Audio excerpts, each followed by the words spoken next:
All right. Hello, everyone, and welcome. Um, as people are kind of coming in, I'm just going to share a little bit about CMEP. My name is Hannah Hutton, and I am the Middle East Fellow at Churches for Middle East Peace. Churches for Middle East Peace is a coalition of 36 member denominations and organizations, and we work to educate, advocate, and elevate. Part of our programming is our And Still We Rise Women's Empowerment Program. This program is meant to give women the tools they need to be peace builders in their contexts. So we want to create a safe space where women can come and build relationships, heal from trauma, and feel supported in solidarity with other women. As part of that programming, we have done this 3-part webinar series about trauma and resilience. We went and asked the Palestinian leadership team what they felt like was most needed at the moment, and the resounding answer was trauma, resilience, healing. So this is the third in this 3-part webinar series. And we're going to be talking about lament and compassion. All of these webinars have been incredibly beautiful, but also heavy, and we recognize that these are not easy topics. So we thank you for your willingness to engage with us, to engage in the heaviness, and that in and of itself is a way of embodying solidarity. So with us today, we have Lama Mansour. She is a Palestinian Christian from Nazareth. She's a postdoctoral research fellow at the Hebrew University of Jerusalem, having received her doctorate and master's degrees in social policy and intervention from the University of Oxford, and a bachelor's of science in psychology from the University of Haifa. Her research focuses on young people in Israel-Palestine and has been published in leading academic journals in the field. Alongside her academic work, Lama serves in her local church in Nazareth and has written and spoken on the intersection of faith and society in local and global outlets. We also have Nancy Fowler, who graduated from the Claremont School of Theology in 2007. She's ordained in the Disciples of Christ Church. She earned her PhD in spiritual formation at Claremont School of Theology, graduating in 2020. Her son struggled with mental health issues for his entire life and finally chose to end his life in 2015 when he was 24. Her dissertation is titled Finding a Way Forward After the Death of a Child, Compassion as a Way Through Grief. And through her studies, she learned that her advisor, Frank Rogers Jr., had created the Compassion Practice, a program that has helped to bring comfort and solace to not only Nancy's deep grief, but the deep grief of many others. And so that is how we're beginning our webinar today. Nancy is going to ground our time in this compassion practice, leading us through grief and helping us kind of tap into this mindset. So, Nancy, if you would like to take over. Thank you, Hannah. So the meditation that I will be using comes from this book, Practicing Compassion by Frank Rogers Jr. He was my advisor. And this is called Remembering Sacred Moments. Our brains can't tell the difference between what's imagined and what's real, which is why PTSD flashbacks are so powerful. But so this is going to help in remembering something positive in your life. And so I will get started. And it's the kind of thing that when you're feeling stress and of some sort, the trauma, grief, whatever, when you can do this for yourself, it's very helpful. So beginning, take several deep breaths and settle into an interior silence.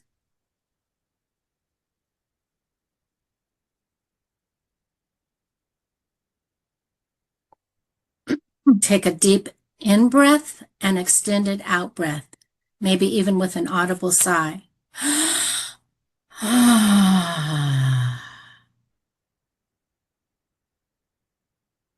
Do a couple more of those.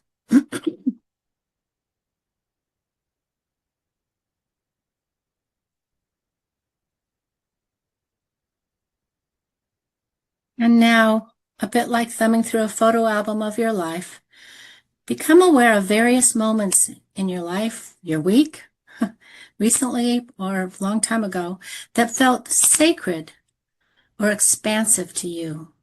They shimmered for you. Moments of life, love, joy, wonder, or heightened connection.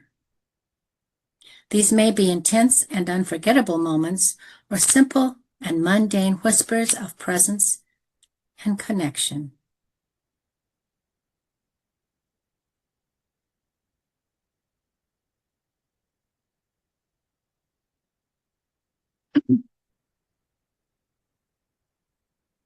Of the various moments that come to you, allow one to emerge as the focus for the rest of this exercise.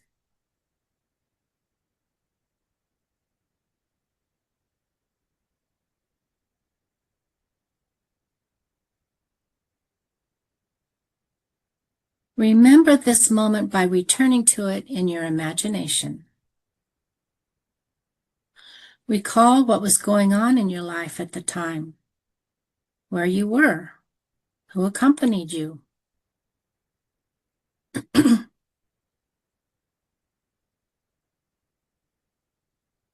Re-experience the sensory details of the moment. Sights, sounds, smells, tastes, any bodily sensations.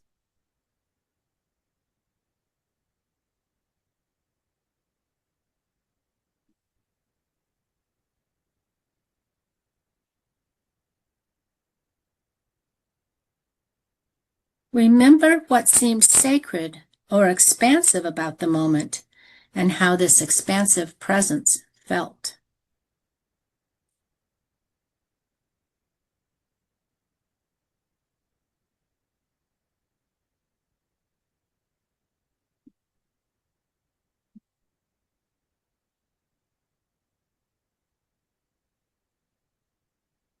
Allow the presence of this sacred expansiveness to swell once more within you. For as long as it feels right, rest in and savor this presence.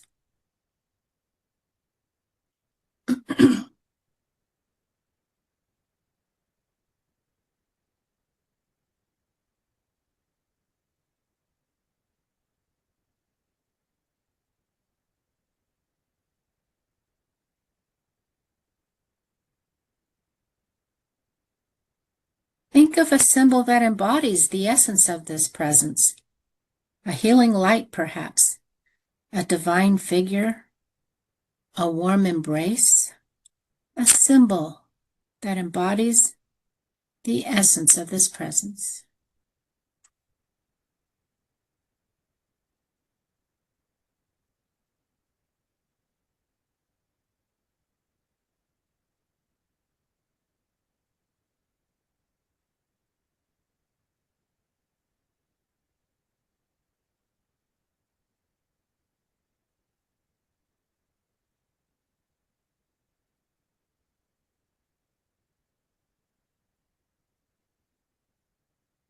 If it feels right, invite a sacred presence to be with you in this moment, whatever that would mean for you.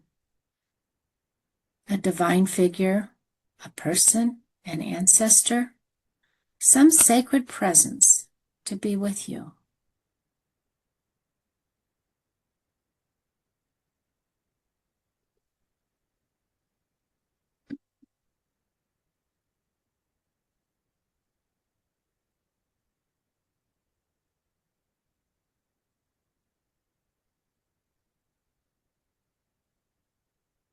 In preparing to conclude the practice, discern if there is an invitation from the sacred for how you might allow the grace of this prayer to extend into your daily life.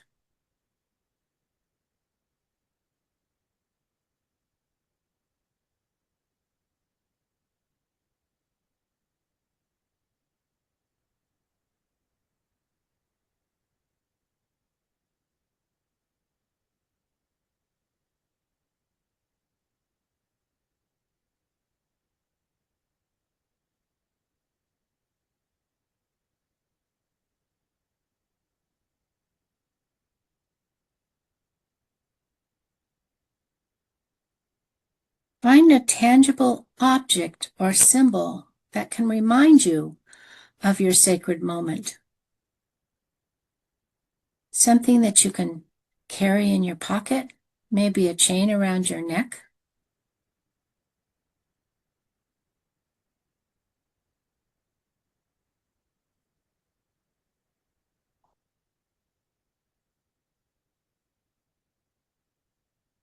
Throughout your day, take a breath. Remember this object and be aware that this same sacred expansiveness is with you at all times.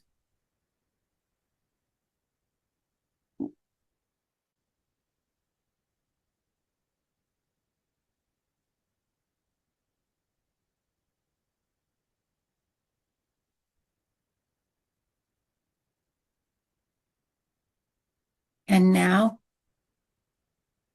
as you feel ready, begin to come back to this time, this place. Maybe wiggle your fingers and toes.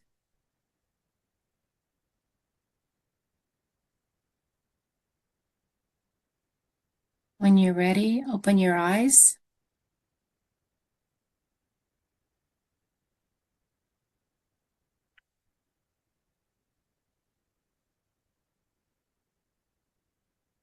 And when you're ready, come back to be with us here in this Zoom room.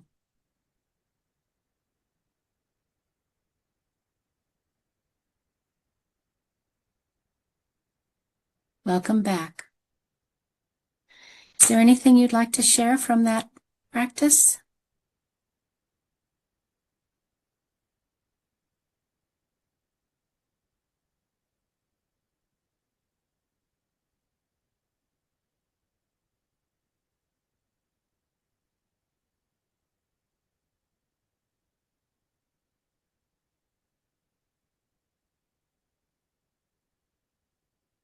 Yes, you can write it in the chat, or if you want to speak of anything, Hannah or Lama.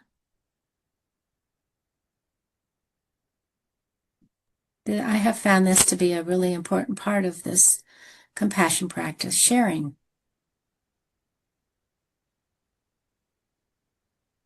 Thank you, Nancy. That was beautiful. I like the idea of carrying an object to remind us. Sometimes the days are very busy and don't have time maybe to go through the entire exercise or have time to yourself to breathe and process. And having an object feels grounding. I'll carry that with me. Good. Yes, I actually carry an old handkerchief in my pocket. Because I love the story of the bleeding woman and how she comes and touches the hem of Jesus's robes. And it's a symbol to me of, like in the story, she's not forgotten. She's not left behind. And so I actually carry a handkerchief in my pocket. And then times when I'm feeling anxiety or forgotten or whatever, I rub the hem of the handkerchief as like a tangible object, like you said, that I carry with me. So I think that's a beautiful, just really useful tool. Thank you. I'll share something that I keep here that I actually got in Bethlehem from the Christmas Lutheran Church when the Israelis came and broke all the windows, and so they made glass. And this is a baby olive tree. So one of my sacred moments is when I was there and Mitri talked about hope. And he said, hope is knowing that tomorrow will be no better than today and planting the olive tree anyway. It takes 20 years for an olive tree to bear fruit. So I keep this with me, and I sometimes think, okay, what is the olive tree I'm going to plant today? Because you just don't know. And 20 years later, it's probably not going to help you.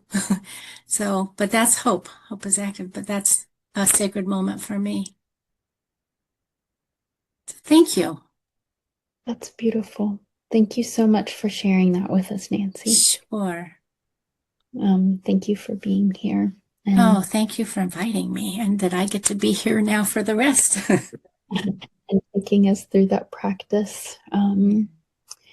Okay, now we're going to move to Lama, and Lama's going to share with us about Lament. Yeah.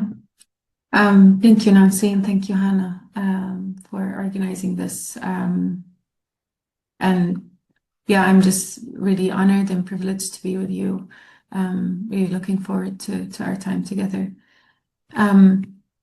As Hannah said in the introduction, I'm a social scientist by training, but I've also been involved in theological spaces, thinking about injustice and oppression and how we can, as followers of Christ, respond to these realities. And one of these responses that's been central in my life is lament. And I want to begin by telling you how lament became such a central practice in my spiritual life. I remember it was May 2021. I was living in the UK at the time. And I remember looking outside the window and it being an uncharacteristically sunny day. And I was standing in the kitchen. I was staring at my phone with tears running down my eyes. I was watching a video of a man weeping over the body of his young son who was killed in an airstrike in Khan Yunis that morning.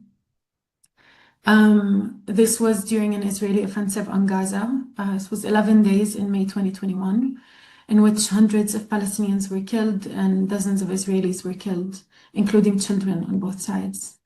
Violent riots erupted in Lid.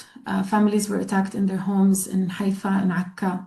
And I had been unable to sleep for a week as I worried about the safety of my friends and family back home. In my kitchen, I wiped my tears, trying to calm myself down for the Zoom call that I had to lead in a few minutes. A group of us Palestinian Christians were gathering to pray, and I felt the pressure of, wanting to prepare something uplifting, to find a silver lining to raise our spirits.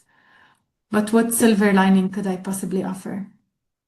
So I logged onto the call, and the only words that I could find were from the book of Habakkuk. Hannah, if you can put it on. It says in Habakkuk 1, 2-4, it says, "How long, Lord, must I call for help, but you do not listen? Or cry out to you violence, but you do not save? Why do you make me look at injustice? Why do you tolerate wrongdoing? Destruction and violence are before me. There's strife and conflict abounds. Therefore the law is paralyzed and justice never prevails. The wicked hem in the righteous, so that justice is perverted." So Prophet Habakkuk looks around and sees only injustice, violence, and destruction. There's no accountability for evildoers, and justice does not prevail. It seems as though God is silent, tolerating wrongdoing. That afternoon, as I read these words aloud, they felt very familiar. My friends and I resonated deeply with the prophet's cry for God to intervene. These words gave language to our grief, creating space for us to approach God truthfully and honestly. We came sad, angry, and broken. And through this prayer of lament, we left that Zoom room holding on to a fragile sense of healing. That moment began a journey for me in exploring lament. As you might imagine, these past 2 years have given us much to lament and much to grieve. Gaza is our most urgent wound. 2 years of never-ending destruction, dehumanization, displacement, starvation, theft, murder. In these 2 years, we've seen untold amount of photos and videos documenting our people's most traumatic moments. Moments of terror, of mourning, of heartbreak, of humiliation. I think for all of us who are outside of Gaza, the overwhelming feeling is helplessness. Mixed in with sadness and anger and grief and disappointment, helplessness becomes this paralyzing force. So how do we hold these realities? How do we bring them to God's throne? And I must confess, growing up in an evangelical home and church, I've never been introduced to lament. But the more I studied it on my own, the more I realized how deeply biblical it is and how desperately we need it in our world today. But studies around the world show that lament is largely absent from church life. So let's back up a little bit, and Hannah, if you can put the next slide, and define what is lament. In our Christian tradition, lament is turning our hearts towards the tragedies of the world and petitioning God to intervene. Theologian Sung Chandra calls lament a liturgical response to the reality of suffering. Palestinian theologian Yohanna Catanaccio similarly invites followers of Christ to shed holy tears in the presence of our healing God. So in lament, we join creation in groaning and longing for redemption. We speak the truth about the darkness that threatens to overwhelm us. Scripture is full of such prayers. Direct, raw, and honest cries during the darkest hours. At least a third of the Psalms are laments, are Psalms of lament. So for example, Psalm 10 begins, "Why, Lord, do you stand off? Why do you hide yourself in times of trouble?" Or Psalm 13 says, "How long must I wrestle with my thoughts, and day after day have sorrow in my heart? How long will my enemy triumph over me?" These are honest prayers of people who are hurting under the weight of injustice. And I need to clarify something. These prayers do not draw us away from God, but nearer to God. When we are most tempted to turn away from God in hopelessness, lament becomes the way that we cling on to God. We echo Peter's words in John 6, right? "Lord, to whom shall we go? You have the words of eternal life." Why then is lament absent from so much of church life? Why do our prayers and worship often avoid lament? What do we lose when lament is missing, both personally and communally? I think there are many answers to this question, and I'll leave you to think about them maybe and discuss it with your friends, with your church leadership. I think it has something to do with a triumphalistic attitude that we have in our churches, maybe some sort of prosperity gospel, maybe a distance from suffering, trying to escape, maybe a reluctance to wrestle with God. Many different answers that we can think about, but I'll offer some reflections from theologian Walter Brueggemann about this question of the loss of lament. He wrote a wonderful essay called "The Costly Loss of Lament." And this was a while ago, but you read it today and you feel like it's just as relevant. And Brueggemann warns that without lament, our relationship with God becomes one-sided. We begin to believe that there's no place for suffering when we approach God. We start to wear a mask in front of God's throne. Begins to feel audacious to speak honestly to God. Brueggemann argues that for genuine covenant interaction between God and God's children to happen, it requires the freedom to cry out. It requires us to be free to protest, to speak the truth of suffering. Without this freedom, our relationship with God is one-sided, is not a true covenant relationship. And then on justice, he says that lament has a very important role in refusing to normalize injustice, to normalize oppression. Lament makes the justice question visible and legitimate. So, for example, in Exodus, the cry of God's people is what moves God to act. So when lament is silenced, questions of justice vanish not only from worship, but also from public life. Faith becomes this private feeling of meaning and love, while public systems of injustice go unchallenged. Brueggemann writes, a community which negates lament soon concludes that the hard issues of justice are improper questions to pose at the throne, because the throne seems to be only a place of praise. It thus follows that justice questions soon appear to be improper questions in public spaces, in schools, in hospitals, with the government, and eventually even in the courts. So when lament is absent from our churches, from our spiritual lives, we're implicitly saying that justice does not matter to God, that questions of oppression, of discrimination are not welcome in God's presence. And I want to highlight 3 functions of lament in context of injustice coming from a Palestinian context. Hannah, can you move to the next one? The next one. Yes. First, lament has the power to be prophetic. When I say prophetic, I don't mean it in the sense of predicting the future, but rather the function of prophecy in the Bible, to stand up for what's right and to speak truth to power, the function of prophets in the Old Testament. When we lament, we name things for what they are. We're not abstract or vague. As we read, lament prayers in the Bible are concrete. They're raw, they're unfiltered. They're sometimes even uncomfortable to read out loud. You feel like, oh, this feels too honest, too courageous. It feels rude, but they are there in the Bible for us. The lament prayers in the Bible are specific about the conditions of the world. They're not vague, they're not abstract. So in lament, we're invited to be honest with ourselves, with our neighbors, and with God. We're invited to be sensitive to the groaning of creation.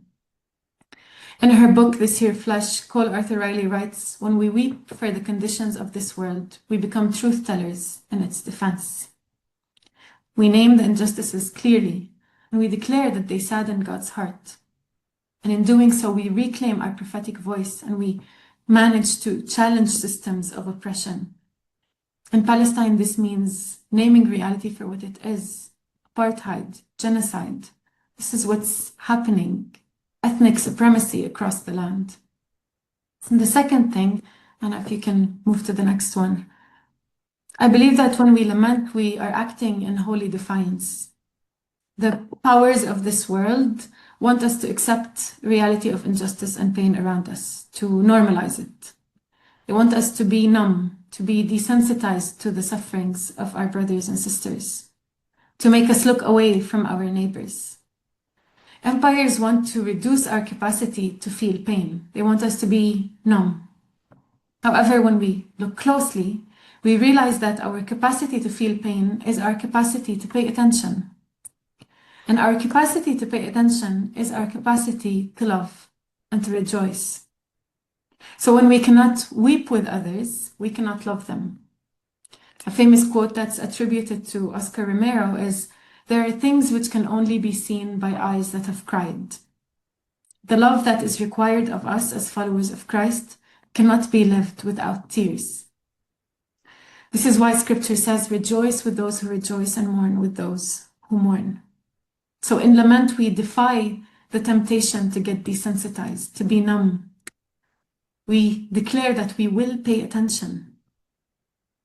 Sometimes when something horrific happens in the world, we tend to ask ourselves, or sometimes each other, why are you so angry about this? It's happened before. You know the evils of this world. I get a notification on my phone, another airstrike or another, settler attack.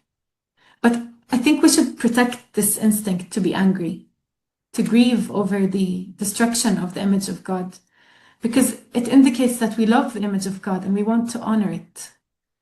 As the saying goes, the opposite of love isn't hate, it's apathy.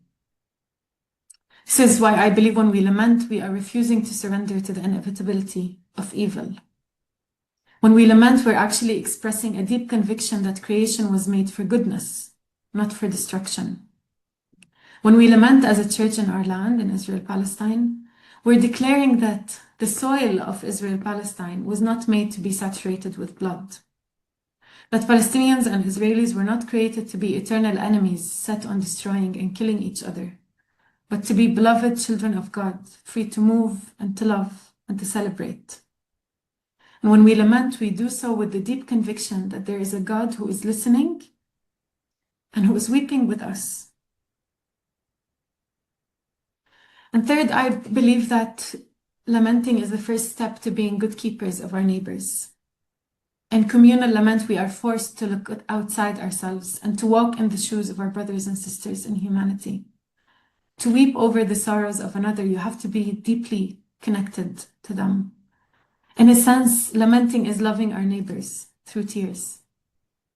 We're all familiar with the shortest verse in the Bible. It's found in the 11th chapter of John. Standing in front of his friend's tomb, the Bible tells us that Jesus wept. Though he knew in a few minutes he would raise Lazarus from the dead, he wept. Moved by Martha and Mary's pain, Jesus is brought to tears. The God of the universe, creator of all, not immune to the bitter reality of loss. Jesus allowed himself to be so close to his friends that his soul was shaken by their grief. This deep connection will spur us into action. We should not let lament turn into despair or helplessness, but allow God to work in our hearts. As we spend time offering prayers to God, he renews our trust in him, leading us to work alongside God in restoring creation and building the kingdom. We do not mourn like those without hope, but rather let God's love through lament overflow from our hearts and guide our steps as we stand in solidarity with one another. And before I end, I want to reflect a little bit on hope. Because lament, at first glance, may seem like the opposite of hope. It can feel like giving in to despair. But I've come to believe the opposite is true. Genuine hope only comes through lament. There is a kind of cheap hope, an optimism that tries to avoid grief, that papers over suffering with quick assurances that everything will be fine. Cheap hope is shallow. It cannot sustain us in times of deep injustice. But the hope that comes through lament is different. Lament refuses to look away from the world's pain. It stares injustice in the face and brings it honestly before God. And in doing so, it creates a space for hope that is rooted in truth and in God's presence. Hope that says, yes, the world is broken, and I know and I understand and I feel how broken it is, but God has not abandoned us. Yes, injustice reigns, but it will not have the last word. God's kingdom will prevail, the upside-down kingdom that Mother Mary sang about, where the hungry are fed, where oppressive rulers are brought down. This is what will prevail. And we are invited to partner with God to build that kingdom. So our Christian hope is not a feeling. It's not an optimistic glass half full outlook on life, or a naive delusion that dismisses the immense suffering that exists around us. It's a firm commitment to the kingdom of God. It's a commitment to co-laboring with God in building the kingdom. It's an active hope. And as we end, I want to remind us that when we lament, we're not turning away from God, but moving closer to God's heart. We're learning to love our neighbors through tears, and we wait in expectation for God's justice and mercy. I want to encourage you, I've done this a few times in different workshops, is that I've asked people to write their own prayers of lament, a few minutes, and then people I invited those who are comfortable to share it with others. And some incredible things happened in those moments, because a lot of people have never lamented out loud before. And people were able to not only bring their pain in front of God's throne, but also with one another.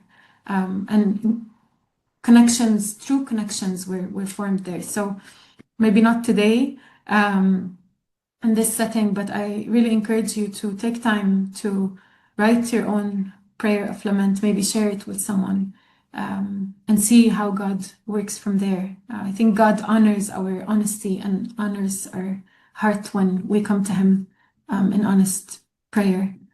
And Hannah, just the last slide, if anyone wants to read more, I've put some resources that you can look into.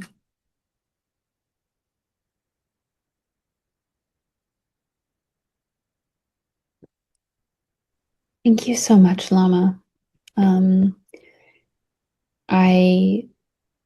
I love that you're challenging us to think about why we don't enter into lament.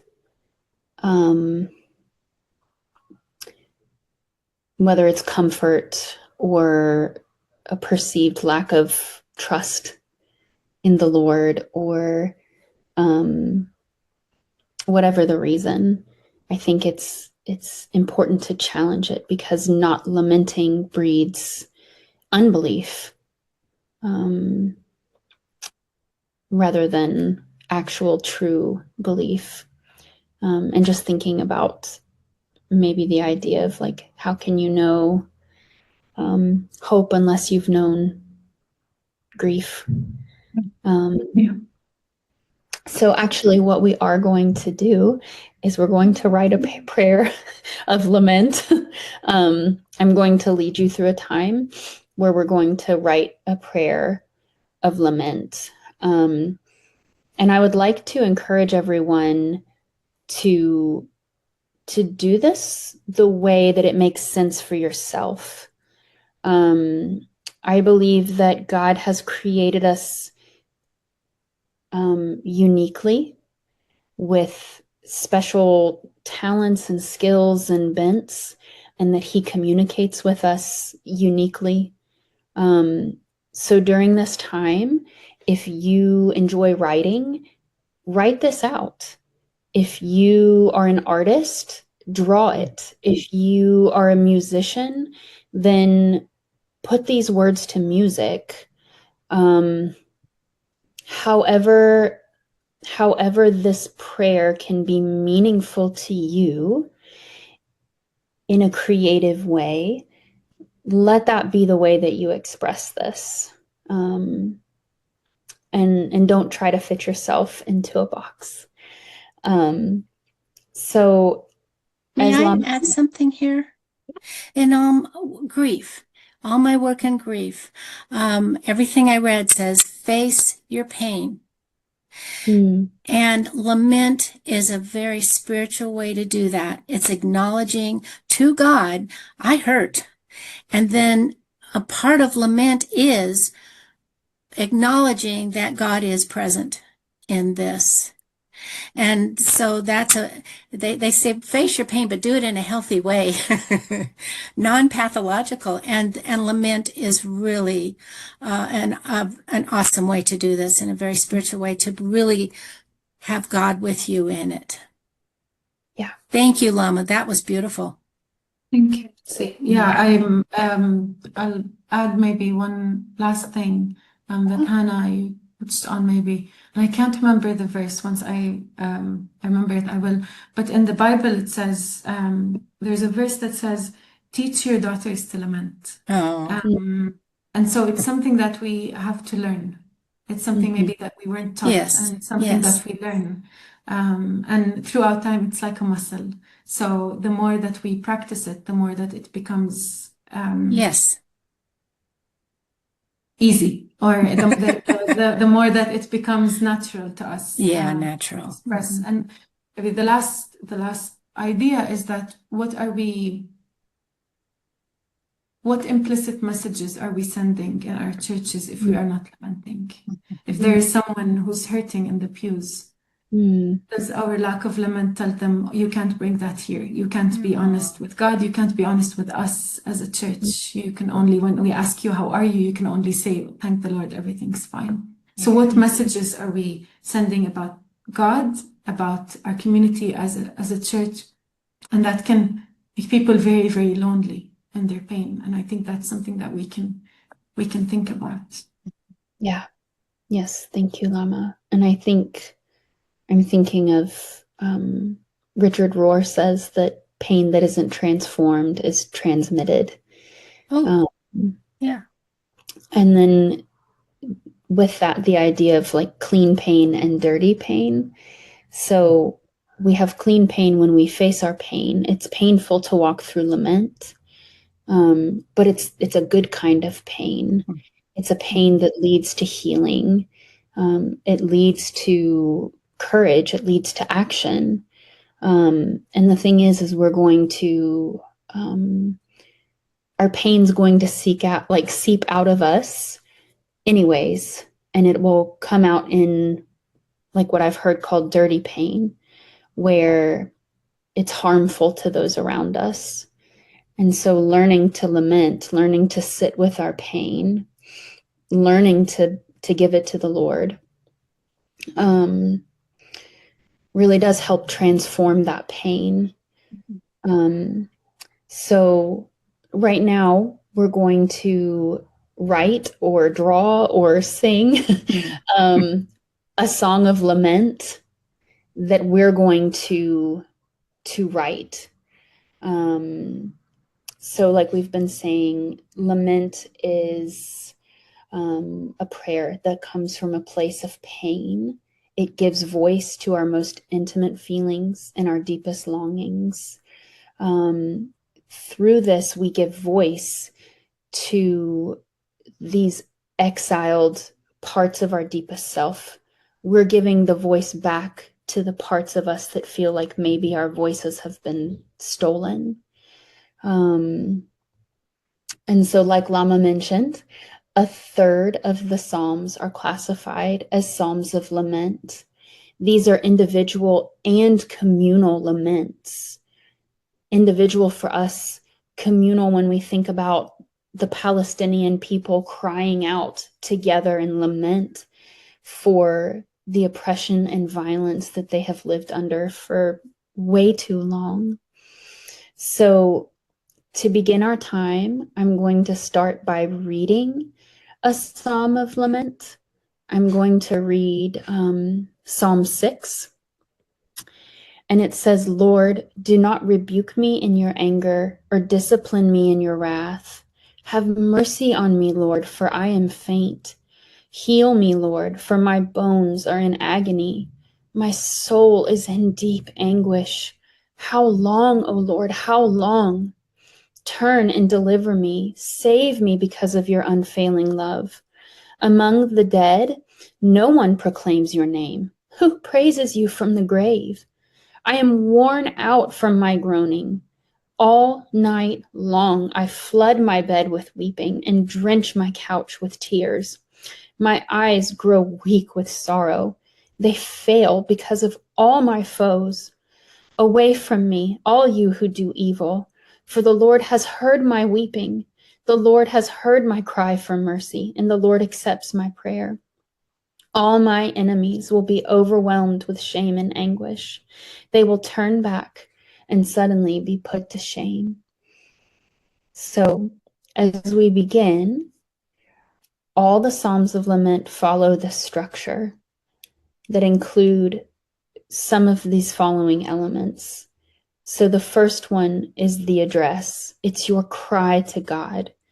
So, take a few minutes and write out your cry to God, whether it's, or think about it, hold it in your mind. My God, whatever it might be to you.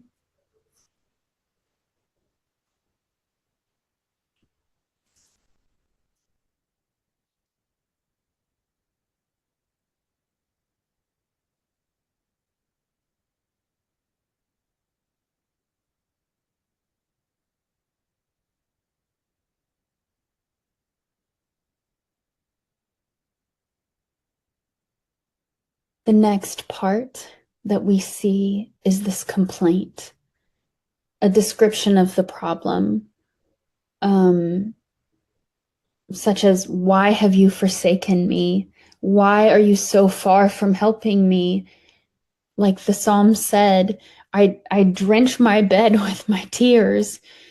So take a few minutes and really allow yourself to feel the grief, to sit with your complaint.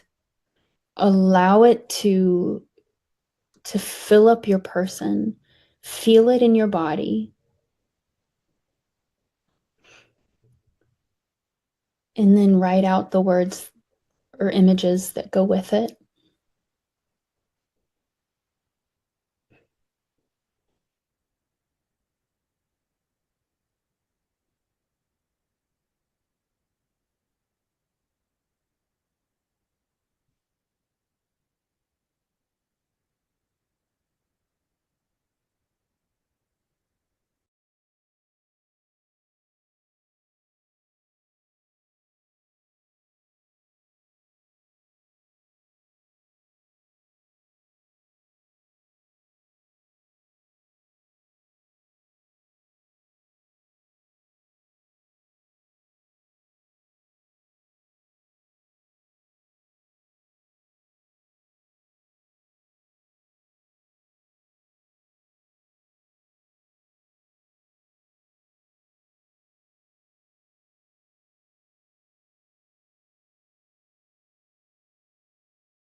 This is the hardest part.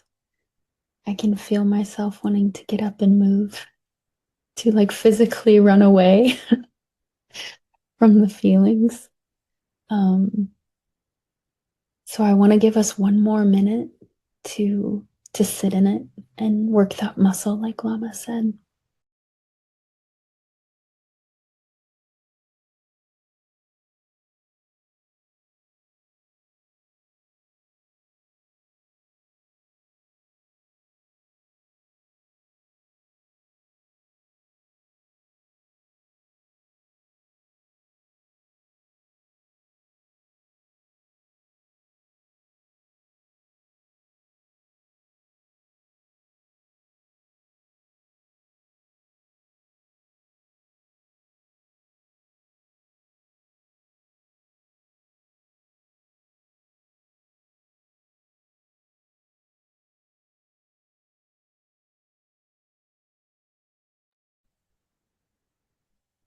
Next, we move to our petition, our request for help. Rise up, O Lord. Remember us. When it talks about the Lord remembering his people, it always comes with action. So think about how you want to phrase or petition to God.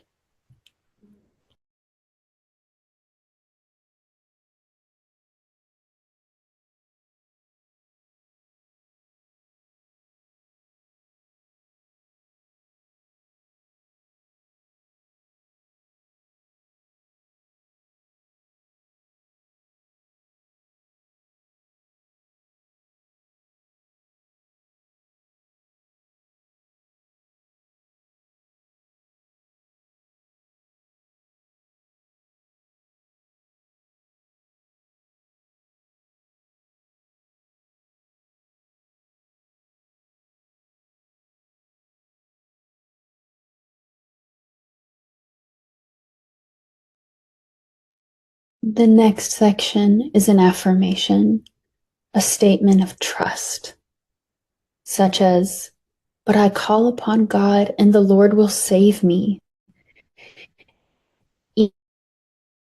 Evening and morning and at noon, I utter my complaint and moan, and he will hear my voice. From Psalm 55, 16 through 17. So take a moment and write out your affirmation, your statement of trust.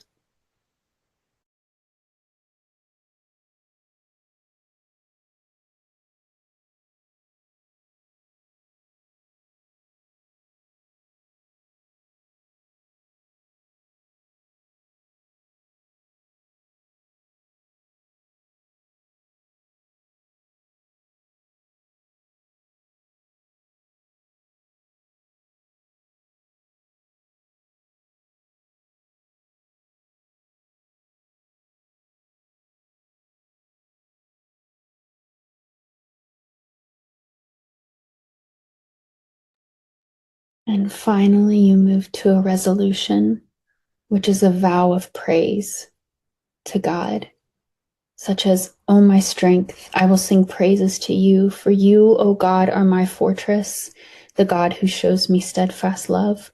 Psalm 59, 17.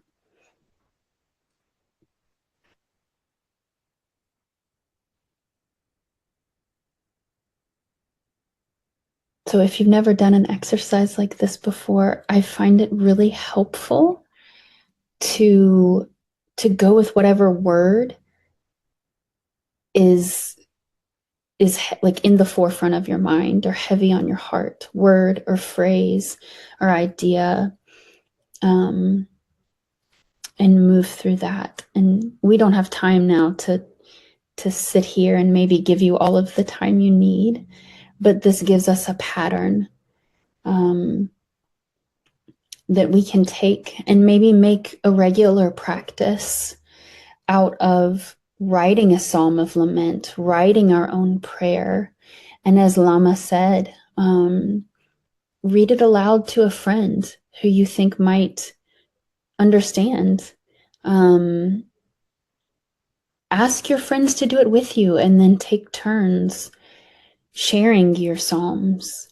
And of course, read it out loud to the Holy One who hears all of our deepest cries, even without our words, and who, like the psalm says, will show up for us with his steadfast love. So I hope that this practice is useful. I hope all of these practices and ideas are useful to you as you move forward.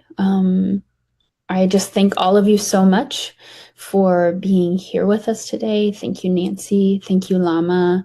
Thank you to the ladies who were part of our previous webinars in this series. If you didn't get to watch the first and second installments, they're on our YouTube page, the Churches for Middle East YouTube page. Both of those are there. And then just as like a little... just to put a little bug in your ear, we are currently planning for our 2026 And Still We Rise Summit. It will be in Jordan next fall. The specific dates are still forthcoming. We're just in the beginning stages. But it is our hope and desire that we would have as many women as we can get there, Palestinian, Jordanian, Egyptian, Lebanese, American, Canadian, European, and that it would be a time of truly a time of embodied solidarity, that we can be together, we can lament, we can tell our stories, and we can build deep, meaningful connections with each other. So those details will hopefully all be available soon. But we would love to have everybody there. And thank you all so much for being here and just for your words of wisdom. Thank you. Thank you.